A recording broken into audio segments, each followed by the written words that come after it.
Саламатсыздар ма балалар? Бүгінгі сабағымыздың тақырыбы интерфаза және оның кезеңдері. Жасуша тірі ағзалардың ең кіші құрылымдық және қызметтік бірлігі. Жасуша бөліну арқылы көбейеді. Жасушаның бөлінуінің үш жолы бар: митоз, миоз және амитоз.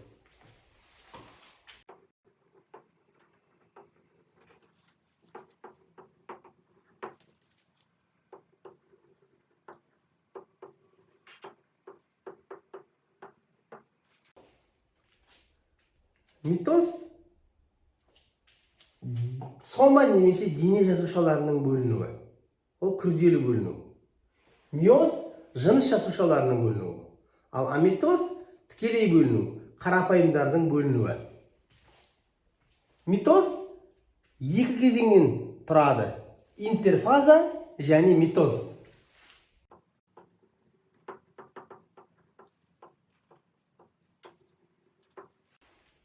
Митоз дене жасушасының бөлінуі, ол интерфаза және митоз кезеңінен тұрады деп айттық.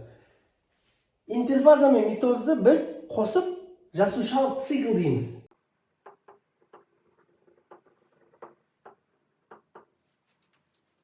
Митоз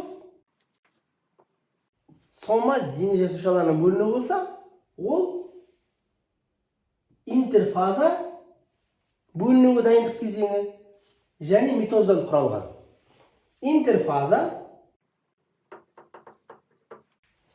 бөлінуге дайындық кезеңі, жалпы митоз 12-24 сағатқа созылатын болса, осы интерфаза кезеңі сол митоздың 80% уақыты осы интерфазаға жұмсалады.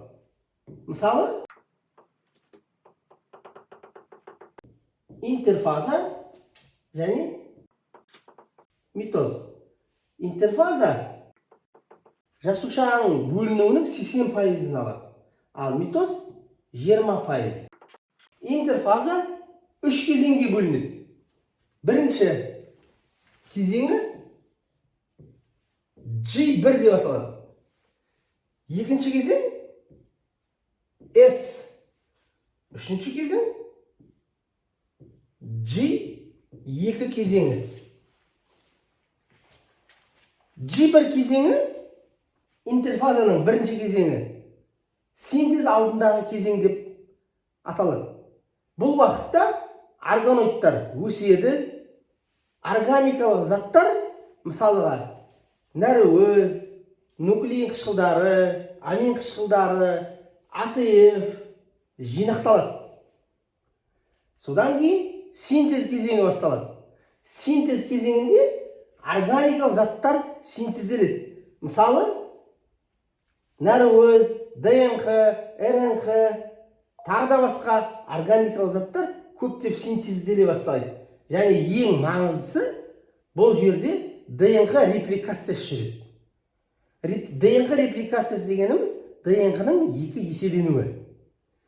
Одан кейін синтез кезеңінде хроматин жіпшелері бір-біріне қосылады. Міне, хроматин жіпшелері центромера арқылы қосылады. Центромера хромосоманың негізгі ең алғашқы ферменті. Одан кейін синтез кезеңі аяқталып, G2 кезеңі басталады. G2 кезеңі синтезден кейінгі кезең деп аталады. Және бұл кезде ДНК өзгермейді. Ал РНК, нәруыз синтезделуі одан әрі жалғасады. Және ең маңыздысы, G2 кезеңінде көп мөлшерде энергия жинақталады. Бұл энергия кейін митозға жұмсалады. Қорыта айтқанда, интерфазада митозға қажетті энергия жинақталады. Және интерфаза дайындық кезеңі деп аталады. Себебі интерфазадан кейін митоз жасушаның нағыз бөлінуі басталады. Бүгінгі сабақта біздер жасушаның бөлінуімен таныстық. Жасушаның бөлінуі үш жолы бар: митоз, дене және сома жасушаларының бөлінуі, миоз жыныс жасушаларының бөлінуі және амитоз ол қарапайымдардың тікелей бөлінуі. Интерфаза митоздың бірінші кезеңі. Ол жасушаның бөлінуге дайындық кезеңі деп аталады. Ол G1, S және G2-ден тұрады. Келесі сабақта біз митоз және оның фазаларымен танысамыз. Бүгінгі сабақ осымен аяқталды. Біздің каналымызға тіркеліп, қоңыраушаны басуға ұмытпаңыздар. Сау болыңыздар.